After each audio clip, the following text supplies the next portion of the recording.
So we have a very active sump pump, even though we're up on a hill and it hasn't rained for a couple months now.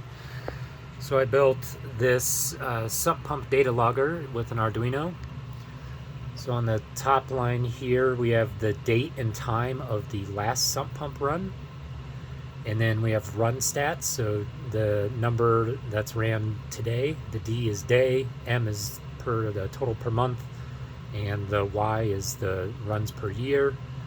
The RT is the runtime for the pump, so it's ran a total of 6 minutes over the 93 runs it's done.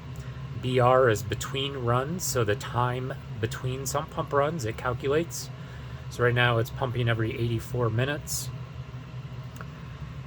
Then we have the time of the next run, what time it's actually going to run next.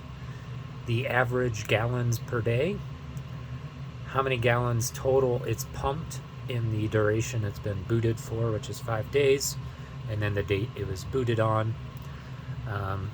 And it's using two 4x20 Arduino LCDs with backpacks. There's a real-time clock module in there, a SD card board shield. You can see a little SD card in there. And then out comes this sensor. It's just a little vibration sensor off of Amazon that was like $4.